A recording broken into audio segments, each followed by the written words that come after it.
दोस्तों, आज मैं बात करने जा रहा हूँ कि आप ऑनलाइन रसीद कैसे काट सकते हैं। यानी आप अपने मोबाइल फ़ोन से या लैपटॉप से रसीद काटने के लिए आपको कुछ नहीं करना है। आपके मोबाइल ब्राउज़र में क्रोम ब्राउज़र में जाना है और लिखना बिहार भूमि। बिहार भूमि लिखने के बाद जो पहला वेबसाइट आएगा इसको आपको क्लिक कर देना है।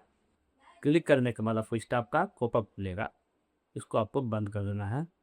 उसके बाद आपको यहाँ थोड़ा स्क्रीन को स्क्रॉल करते हैं और यहाँ पर आएगा भू लगान। हिंदी में करते हैं तो भू लगान आएगा, इस पे आपको क्लिक करना है। क्लिक करने के बाद एक नया पेज खुलेगा, यह लंबित भुगतान है और फिर ये पॉपअप खुलेगा, इसको आपको क्लिक कर देना है। यहाँ पे ऑनलाइन लगान, इस पे आपको क्लिक करना है।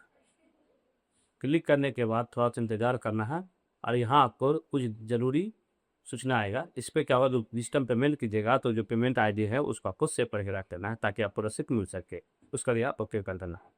ओके करने के बाद आपको यहाँ फिर वही चीज़ का बाद पूर्व लंबित भुगतान की स्थिति में जांच करें, यानी आप अगर एक बार पेमेंट मार दी है तो उसका जो पेमेंट स्टेटस है चेक करने के बाद आप रसीद अपना निकाल सकते हैं। यहाँ आपको जिला का नाम नजर आएगा, जहाँ में आपका ज़मीन है वहाँ जिला होगा, जिला सेलेक्ट कर देना है। मैं जैसे कटिहार डिस्ट्रिक्ट में, तो मैंने कटिहार डिस्ट्रिक्ट सेलेक्ट कर दिया। आपका जो भी जिला है वो सेलेक्ट करना। उसके बाद उसका पॉपअप खुलेगा, उस जिला में कितना पंचायत है आपका, यानी प्रखंड है। उस जिला में जितने भी प्रखंड है उस पर नाम शो करेगा। मैं अहमदाबाद प्रखंड में तो अहमदाबाद शो करेगा। उसके बाद आगे के लिए आपको बड़े पे क्लिक कर देना है। उसके बाद स्क्रीन को स्क्रॉल करना है, यहाँ आपको हल्का यानी पंचायत नजर आता होगा, ये आपको पंचायत का नाम सेलेक्ट करना है। उसी पंचायत के हिसाब से आपका मौजा सेलेक्ट करेगा। जैसे मैं यहाँ गया, मेरा बैरी धोरिया पंचायत में धोरिया कर दिया। उसके बाद उसी हिसाब से पॉपअप खुलेगा, जो ये जो पंचायत है, मैं बैरिया पंचायत का जमीन को मैंने बैरिया क्लिक कर दिया।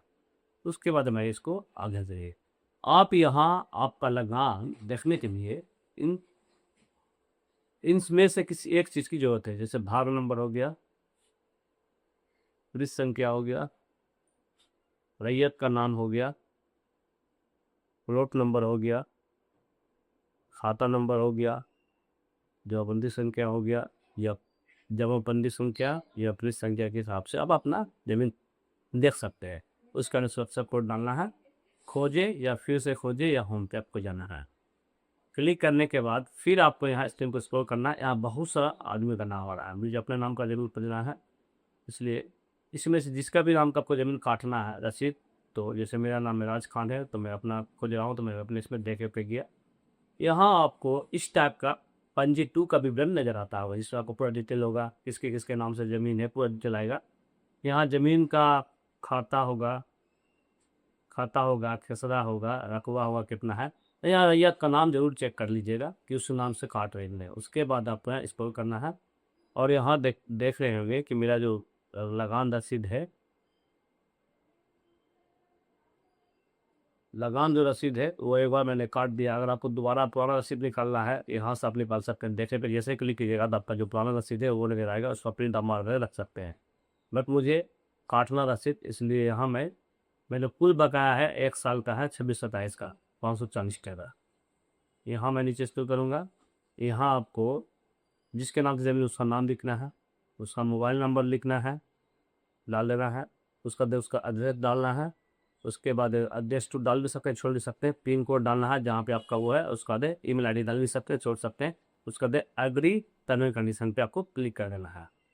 जैसे क्लिक कीजिएगा तो यहाँ आप देखिए वो है ना, भुगतान करने के पूर्व कृपया अपने भुगतान संख्या है नहीं डिपोटर आई ट्रांजेक्शन आई लिख ले ताकि भुगतान आगे बढ़े। यदि भुगतान लगान रसीद प्राप्त नहीं हुए तो पिछला स्थिति देखकर आप लंबित भुगतान का बटन दबा के अपने भुगतान रसीद आप प्राप्त कर सकते हैं। इसका मतलब सिंपल वर्ड में मैं कह सकता हूँ कि इसको आपको स्क्रीनशॉट लेके या तो कहीं लिख के रख लेना है, या मैसेज में आपका आएगा, मैसेज पर आपको सेव करके रखना है। इन फ्यूचर में अगर आपका फेल हो जाता है तो इसी आईडी ट्रांजेक्शन आईडी से आप अपना जमीन का रसीद निकाल सकते हैं। मैं यहाँ ओके कर देता हूँ इसको।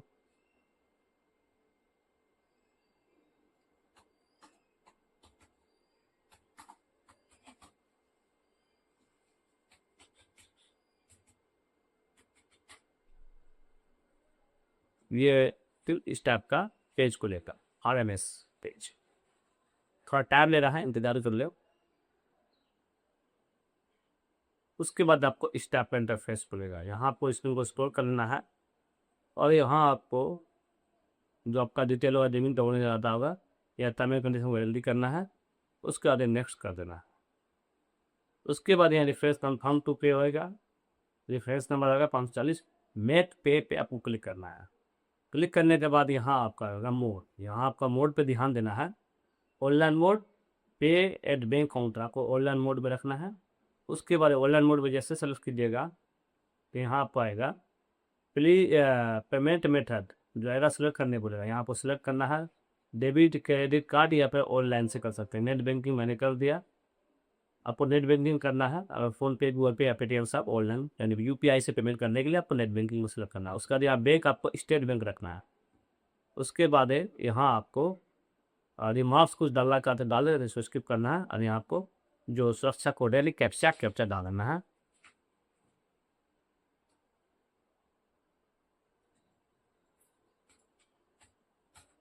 उसके बाद वैलिडेट पे आपको क्लिक कर देना है। जैसे क्लिक कीजिएगा सक्सेसफुल का वेरीफाई और सक्सेसफुल का मैसेज आएगा, यहाँ आपको क्या करना है, सबमिट मार देना है।